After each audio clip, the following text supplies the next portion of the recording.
Le troisième engagement que j'avais pris devant vous, c'était celui d'améliorer le pouvoir d'achat. Nous sommes en train de prendre des mesures pour améliorer la vie de nos compatriotes. Il nous a réunis, il a pris l'atmosphère de la ville qu'il connaît déjà, il a pris la situation sécuritaire qu'il maîtrise d'ailleurs, et nous avons eu des orientations, chacun en ce qui le concerne, dans le cadre de l'arrivée de son Excellence, Monsieur le Président de la République. Et le travail a déjà commencé et il fallait aussi, pour l'exécution des instructions de son Excellence Jean-Pierre Bemba, vice-premier ministre, ministre des Transports, Voies et Communications et Travement, lié au port de gilet de sauvetage et aussi la réglementation sur la voie lacustre. À partir du moment où, dans mon programme, je rencontre les Congolais de Rabat, je ne pouvais pas ne pas rencontrer Maman Boubi Ladawa. Elle a quand même été une figure importante dans notre pays et c'était, je pense, juste de pouvoir la voir et d'échanger avec elle. Elle a porté les couleurs de notre pays. Elle continue d'ailleurs à les porter. Vous voyez, hein, maman est là dans sa tenue.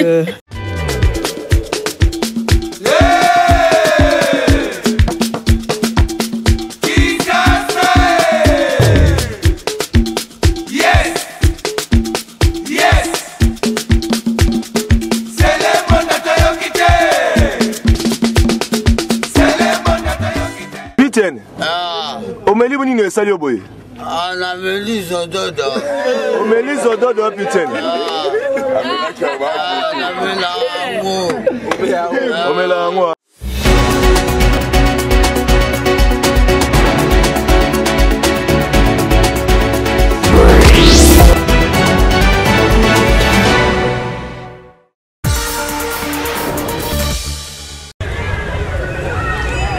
C'est sous un ciel chargé de nuages et une pluie battante que le président de la République Félix-Antoine Tshisekedi Tshilombo a fait sa descente à l'aéroport de Kainda à Kalemi où l'attendait la population en liesse.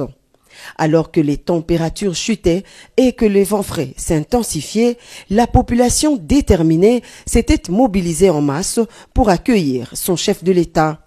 Les rues menant à l'aéroport étaient bondées de milliers de Calémiens brandissant des pancartes et des drapeaux, malgré les gouttes d'eau qui les mouillaient de la tête aux pieds. Cette mobilisation témoigne de l'importance de cette visite pour la population de Kalemi et ses environs. Le point d'orgue de cette visite a été le meeting organisé devant le terrain Maendeleo sur la route Lumumba. Tous les Calémiens se sont donné rendez-vous pour écouter celui qu'ils appellent affectueusement Babawa Taïfa. Dans son adresse, le président de la République a remercié la population de Kalemi pour l'accueil délirant lui réservé, bravant la pluie qui a arrosé la ville ce mardi. Dans son discours, le chef de l'État a rappelé les 6 engagements de son deuxième quinquennat qui accordent une place de choix à la création d'emplois pour les jeunes grâce à l'entrepreneuriat. La protection du pouvoir d'achat, assurer avec plus d'efficacité la sécurité pour tous, l'engagement de garantir plus d'accès aux services sociaux de base et le dernier consistant à renforcer l'efficacité de l'administration publique. Bref, des engagements majeurs qui forment le contrat qu'il a conclu avec les Congolais dans le souci de satisfaire toutes les couches sociales de la population. Même à ceux qui ne m'ont pas voté, je reste le président de tous les Congolais et je travaille pour le bien-être de tous, a dit le chef de l'État. Concernant le pouvoir d'achat des Congolais, le président de la République a promis la baisse du prix des denrées alimentaires et autres biens de première nécessité pour permettre à tous les Congolais de bien passer les fêtes de fin d'année. Le troisième engagement que j'avais pris devant vous, c'était celui d'améliorer le pouvoir d'achat. Nous sommes en train de prendre des mesures pour améliorer la vie de nos compatriotes. Nous avons pris déjà des mesures pour baisser le prix du carburant. Nous sommes en train de prendre des mesures qui vont avoir leurs effets très bientôt pour baisser le prix des denrées de première nécessité. Et je peux vous dire que tout est fait, tout est pris en compte pour que vous puissiez passer d'agréables fêtes de fin d'année. Les prix des denrées vont baisser pour permettre au peuple congolais de festoyer dans la joie et dans la dignité. Soyez très vigilants parce que Tanganyika, l'une des provinces de l'ex-Grand Katanga, est également visée par les ennemis de la RDC à cause de la richesse de son sous-sol, a dit le président de la République à la jeunesse de Kalemi. Dans son itinérance, le président de la République a promis de passer 4 jours à Kalemi à l'écoute de toutes les couches de la population locale de la province. Pour clore son speech, Félix-Antoine Tshisekedi Tshilombo est revenu sur sa position au sujet de la révision ou du changement de la Constitution. J'ai déjà donné ma position, je vous fais confiance parce que je sais que vous êtes un peuple mature. On ne peut pas vous empêcher de réfléchir sur votre Constitution et de prendre la décision qu'il faut, a conclu le président de la République.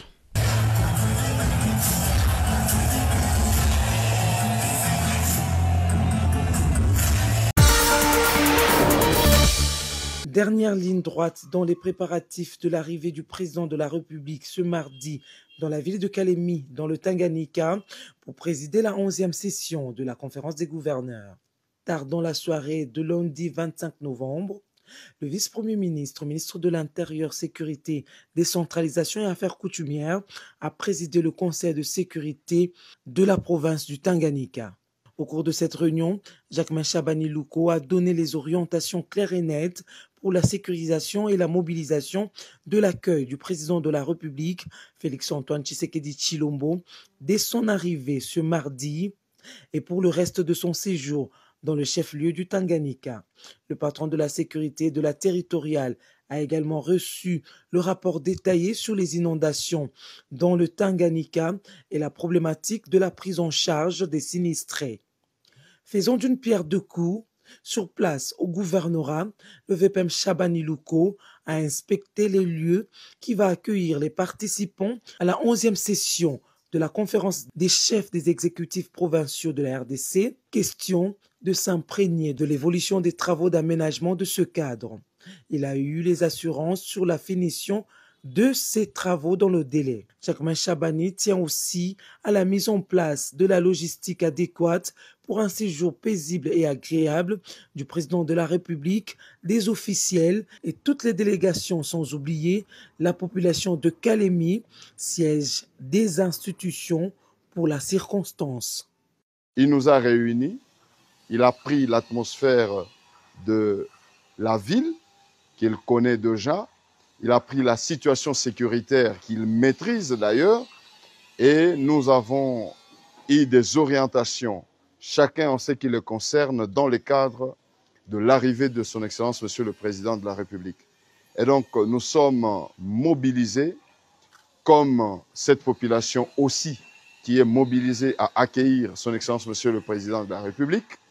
Donc l'armée, les services qui sont ici, tous sommes sortis avec des orientations claires et nettes pour la sécurisation de la manifestation, pour certains, pour la mobilisation de l'accueil de son Excellence, Monsieur le Président de la République. Et donc, par conséquent, nous avons abordé certaines questions dans le cadre de la paix sociale et certains problèmes qui guettent la ville de Kalemi, notamment les inondations et les sinistrés. Et son Excellence, Monsieur le Vice-Premier ministre, a donné beaucoup plus de détails parce qu'avant cela, nous avons fait un rapport détaillé sur la situation. Et son Excellence, Monsieur le Vice-Premier ministre, a aussi souligné, parce que nous avons présenté nos desiderata en termes de difficultés dans les opérations de service et l'armée, la police et les services en général.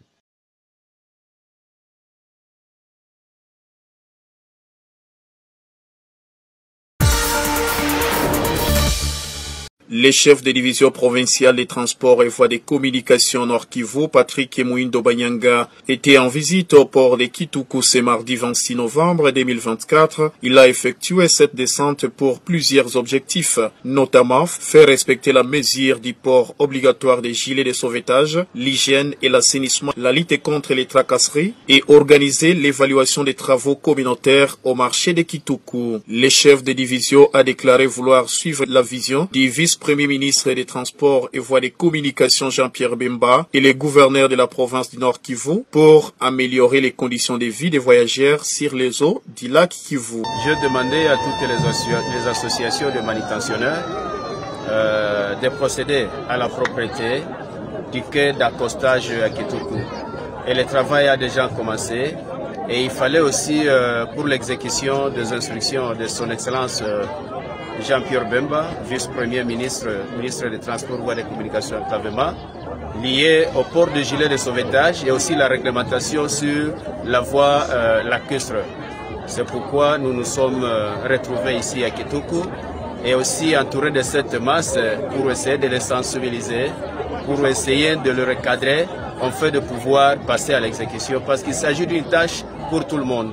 Et la lutte de la République, chef de l'État, surtout les grands soucis de son Excellence Jean-Pierre Bemba du secteur, c'est pour la sécurité des personnes et de biens sur la voie lacustre. C'est ça notre mobile d'être ici à Kituku. Pour l'administrateur du marché de Kituku, les travaux communautaires sont moyens efficaces pour l'hygiène. Il appelle également à un soutien auprès du gouvernement congolais et ses partenaires pour pérenniser ces travaux. Monsieur Saïdi Kalebo Joffre. Nous avons, dans la semaine, nous avons deux grands jours du marché dans les marchés. Nous avons le lundi et le jeudi. Et chaque lundi, quand nous avons une grande population, nous devons toujours faire les salons juste après les marchés. Et les salons, ça se fait un jour après les marchés. Donc les mardis, nous faisons les salons de tout le monde. Et le vendredi et le jeudi, le vendredi, nous faisons les salons. Et raison pour laquelle vous voyez tous ces mouvements des mamans que nous avons mobilisés, qui font souvent les salons dans ces grands marchés. Il convient de signaler qu'après sa visite, le chef des divisions des transports et voies des communications a clôturé sa descente par une réunion élargie avec les acteurs de la société civile, les armateurs et tous les membres du comité du marché de Kituku pour discuter des stratégies à mettre en place en fait d'améliorer les conditions des voyageurs sur les eaux du lac Kivu et les modes de vie des commerçants de la région.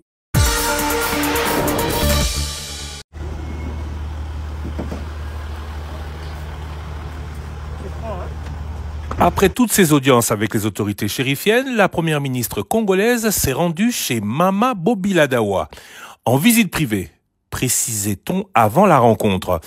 Elle s'est entretenue avec l'ancienne première dame du Zaïre, qui lui a offert accueil et couvert digne de son rang de l'aveu même de la veuve du maréchal Mobutu. En présence de l'ambassadeur au Maroc, Henri Mangaya Yangemondoa, elles ont passé plus d'une heure et ont accepté de nous accorder une interview exclusive à la fin de leur rencontre. Madame Judith Souminois qui commence par nous dire pourquoi elle est venue à la rencontre de son hôte. En arrivant à Rabat, à partir du moment où dans mon programme je rencontre les Congolais de Rabat, je ne pouvais pas ne pas rencontrer Maman Bobila Dawa.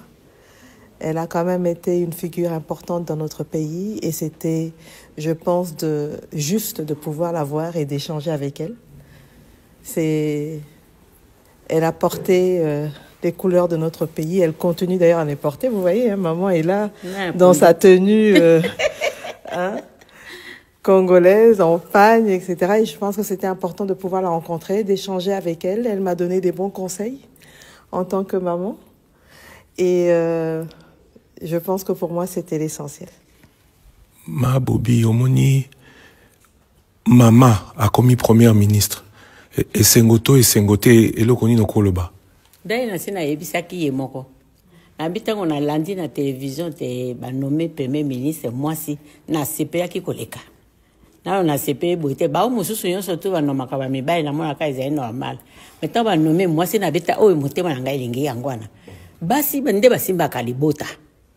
soko tayi malamu soki na kati ya gouvernement bamibali bazali 6 basi pe 6 me mboka esi ebonga kala ozomona basi bayebi kosala mosala koleka bino bamibali yango wana ngai nayebisaki etango akomi kaka bona mama nasepelaki komona te mwasi akomi premier ministre oui nasepelaki mingi. Il y a 2 ans tozalaki noir tosololaki mingi depuis wana nano ozongi na mboka te. Est-ce que oza na likanisi wana to te? Kozonga mboka oza pressé nazali pressé ya kozonga mboka nasila yebisi mama nazali pressé kozonga mboka mais nalala libanda te nasila yebisi pe mama déjà MC premier ministre te so nazongi kisasa ifuna la na ndako epai na yo moko te na ndako na nga moko nalala pe pa ba famille te na hotel pe te mboka na nga moko nalala na hotel na vandi pembeni na président Mobutu pendant 17 ans. Bongo ngana kila kolala na hotel. Te. Nazana ndako kuna kisala te. Na gbado nazana ndako te. Na kena kuna kolala wapi. Yangwana. Kapena yebisaki yo. Oyo nyonso babenga politique. Na boyi politique. Oyoki mwana ngai yeko tala ngai. Tant que mwana ya mama esili. Ngai yo sala politique te. Na tu no pe politique te. Maman, merci beaucoup. C'est politique. Hein? Obine. Et le côté maman, merci. Totondi obotondi. Bah après émission bah tu passes pela kino makasi. Bah le bio baninga bazokola yozokola akate ozokoma ka kitoko. Rêve nini secret na yoza nini batuna kinga. Secret zaite. Na ngina yebisa okakate le 2 septembre na 2025 80 ans. Okoya. Nakoya. Secret zaite. Nzambe kaka ndi azusa o azingia sana na nzoto langai. Kana zana secret moko te. Peut-être ambassadeur ndé alakisa nga secret ngumo muke. Ah bon?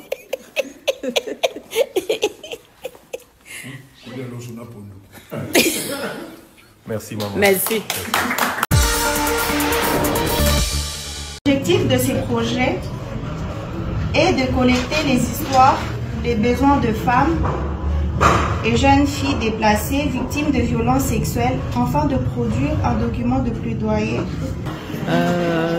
Il s'agit d'une activité, d'une clôture de notre projet d'urgence dans la réponse aux besoins des femmes et jeunes filles déplacées dans le domaine de la santé sexuelle et reproductive. C'est un projet qui a été exécuté pendant 3 mois, depuis septembre, nous clôturons en novembre.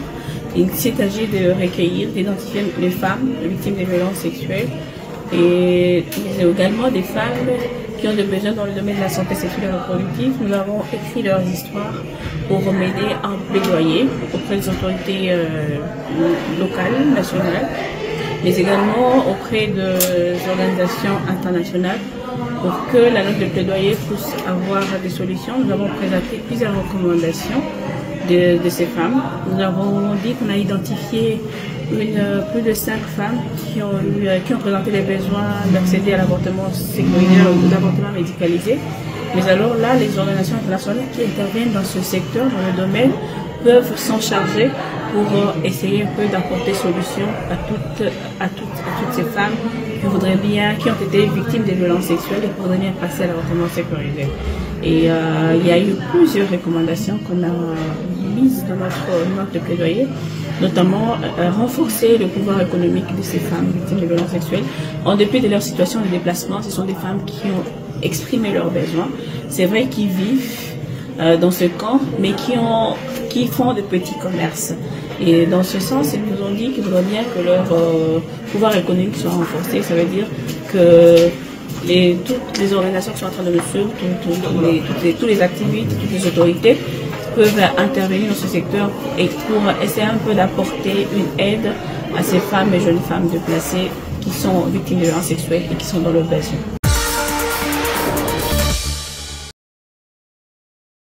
En mission de travail au Congo central, une délégation de la Direction générale de la Société nationale d'électricité SNEL, conduite par le directeur de l'inspection générale Christian Emedi, a échangé ce mardi 26 novembre 2024 au gouvernorat du Congo central avec les vice-gouverneurs de province Prosper Antelanta Medila Assima l'intérim du chef de l'exécutif provincial en mission. Tout a tourné autour de différents travaux qu'elle compte réaliser pour l'amélioration de la desserte de l'électricité pendant cette période de festivités de fin d'année 2024. Lui faire part des actions que nous comptons mener pour sécuriser la fourniture de l'énergie électrique pendant les fêtes de fin d'année et aussi pendant la Coupe d'Afrique des Nations en janvier. Donc c'est le directeur général qui nous a mandaté pour venir évaluer la situation sécuritaire dans les sites stratégiques ici au Congo central. Nous avons pris des mesures pour garantir la fourniture régulière de l'énergie électrique et d'autre part, nous avons pris des mesures aussi sur le plan sécuritaire pour qu'il n'y ait pas de perturbations pendant cette période. Nous sommes satisfaits de l'entretien que nous venons d'avoir et des garanties d'accompagnement que nous a donné l'autorité provinciale. Celle-ci tient à rassurer la population du Congo central des mécanismes qui seront mis en place. Quant à ces, nous livre le directeur technique de la direction provinciale du Congo central, Alain Nakouila. Nous assurons notre clientèle de Matadi, en particulier, en général du Congo central, que la SNEL travaille pour améliorer la desserte de l'électricité. Vous verrez des Kazangulu à Boma, nous n'avons plus de poches noires dites aux avaries transformateurs. On a remplacé tous les transfos qui étaient avariés. Tout compte fait, l'autorité provinciale a encore ses délégations à rassurer son accompagnement pour la réussite de la dite mission en vue de bien-être de ses administrés. D'entrée des jeux, le sous-chef d'état-major en charge des opérations des FARDC a dit toute sa gratitude pour les résultats satisfaisants réalisés par les élèves officiers et stagiaires au test d'évaluation organisé le même dimanche, quelques instants après son arrivée à Kananga. Il les a invités à l'attente de l'ordre de la hiérarchie pour les orientations ou retour à l'unité. La charpente osseuse, les muscles et la peau qui vous couvre appartiennent à l'armée, a déclaré le général-major Chico Chitambwe, qui a pris l'engagement de combattre toutes les antivaleurs. Pour lui, quand les antivaleurs entrent par la porte, l'efficacité de l'armée sort par la fenêtre. Le général-major Chico Chitambwe a par ailleurs promis des sanctions exemplaires de la hiérarchie militaire contre tous les déserteurs et leurs receleurs. Il a été à ce propos complété par le colonel magistrat innocent, auditeur supérieur de l'auditorat militaire de l'ex-Kassai occidental, qui a évoqué quelques dispositions du code pénal militaire sanctionnant les déserteurs, ceux qui les poussent à la désertion et leurs receleurs. Nous sommes une grande armée. Nous devons prendre le devant dans la défense de notre pays, a renchéri ce véritable descendant de Ilunga Mbidi et dont le sang armé circule dans le veine avant de marteler. Il ne suffit pas seulement d'apprendre, il faut toujours revoir ses notes, s'entraîner, regarder l'élan, car vous êtes obligés de pérenniser la formation par les services que vous devez rendre à la nation sous le drapeau. La volonté du commandant suprême est de pacifier notre pays et de plus vite. C'est pourquoi il s'est investi lui-même à débourser beaucoup de moyens pour que nous puissions bien faire notre travail. Et pour y arriver, il faudra de l'amour. L'amour d'un militaire envers la patrie ne se déclare pas seulement. Mais l'amour devait se manifester. Il nous faut de preuves d'amour envers notre patrie. Bientôt, vous aurez le droit de décider sur certaines situations. Par vos ordres, vous aurez à tuer, à faire tuer pour l'intérêt de la nation. Nous sommes une grande nation avec beaucoup de potentialités. Et nous sommes aussi une grande armée. Nos ancêtres ont combattu dans différents pays d'Afrique. Une fois nous étions au Tchad, Togo, nous avons aussi combattu du côté de l'Éthiopie, je pense. Mais aujourd'hui, sur notre propre sol, que nos frères sont malmenés. Ça montre qu'il y a un problème que nous devons résoudre. Notre armée a connu des grands généraux. Ce pays qui a vu naître le général Maïs, le général Molamba, le général Moussa Mabé, c'était des généraux courageux. Moi-même qui vous parle, je suis descendant de Mungandi. C'est-à-dire que les sangs qui coulent dans le venin portent la mention militaire. Il a en outre reconnu qu'il y a des problèmes à régler pour arriver à atteindre les objectifs de la formation. Dans leurs interventions, les participants à ce briefing ont soulevé quelques préoccupations qui ont trouvé des réponses dans la salle. Il est de noter que le commandant secteur opérationnel Grand Kassai, le général Massoudi Hassan Espérant, le commandant de l'académie militaire, général Pouchateo, l'auditeur supérieur du Kassai occidental, le colonel magistrat Innocent, et le commissaire provincial de la police nationale congolaise PNC Kassai central, le général Léon Bassa, ont pris part à ce briefing qui s'est clôturé par la visite guidée des installations de l'académie militaire de Canada. Na munaona hapa na vijana weko pale. Ndio kama sisi tunasema hapa message tunasema kuko recruitment, banataleta vita hapa. Watu wanakuwa banabisha. Hapana. Yo leo. Kule kukinchasa watu wapende kusikia kama unamwambia wanasema tunadanganya. Lakini banabeba batoto kidogo. Batoto bale bana na kitu na wajene wale kama wanawakamata.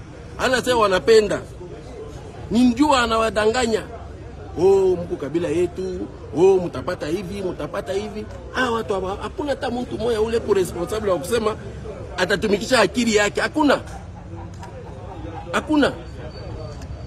Na wanduku yao najua sema abapendi hata siku moja ke vita ifika hapa. Hakuna hata community moja hapa Ituri inapenda vita ifike hapa. Lakini wanaenda kubeba watu wale wako na njaa, waliza wadanganya na 20,000 francs. Juu ya kuisha watu.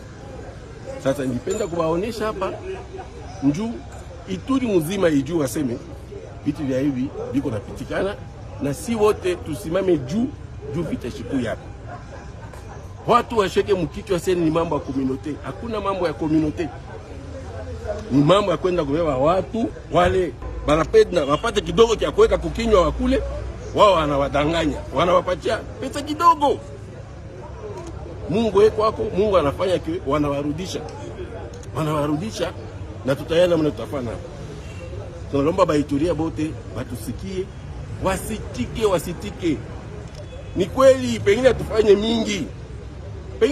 mingi. Watu wanasema itaje siege pengine tufanye mingi. Lakini hii kidogo yetu tunafanya shibote pamoja. Sikukue mimi na watoto yangu na bibi yangu ndio tutumike hapa. Mwe mnakoyaka hapa siku zote tunatumika na mwe, wengine weko hapa tunatumika nao. Ni kazi tulifanya sisi wote. Sasa tushiharibu ile kazi. Njoo hata mimi naenda, ule atakuya, akute kwa seme kakazi kidogo. General alifanyaka na yeye afanye nini? Aongeze. Mesi tusibomone kidogo hii tulifanya. Itakuwa mbaya sana. Nous avons fait un faux pas l'autre fois. C'était un déplacement à Calémie, on a perdu les 3 points. C'est une défaite aussi qui est justifiée. Plusieurs éléments, plusieurs paramètres qui n'ont pas tenu debout, qui ne nous ont pas été favorables. On accepte quand même. Mais là, demain, c'est maintenant l'équipe de Sangabalende. Nous sommes déjà chez eux ici en Bujimaï. Nous sommes obligés de faire le meilleur du possible pour rebondir. Parce qu'on vient d'une défaite, il faudrait rebondir après, relever la tête pour continuer la course comme nous le disons. Bon, je l'avais dit dans d'autres conférences de presse précédentes qu'il peut s'avérer, il arrivera un jour où on pourra perdre, on fera match nul, bon, ça fait partie du match de football. Demain, nous comptons vraiment relever la tête et puis effacer un peu cette défaite de notre mémoire et de la mémoire de tous nos fanatiques qui attendent un plus de nous. Nous avons tiré quelques leçons, on a travaillé par rapport à cela. Je crois que demain, ça sera notre état d'esprit et notre mental, donc c'est un peu ça. Quand bien même c'est compliqué de jouer sur des terrains des fois qui ne répondent pas aux normes, les footballeurs, les entraîneurs que nous sommes, nous devons toujours aussi nous adapter. Quand bien même c'est pas facile, bon, on va tenter de s'adapter encore demain, quels que soient les quelques paramètres qui ne sont pas appropriés par rapport à bonne pratique du football. Donc, on va faire l'essentiel, tout en respectant notre adversaire. Nous savons très bien que c'est un adversaire de taille.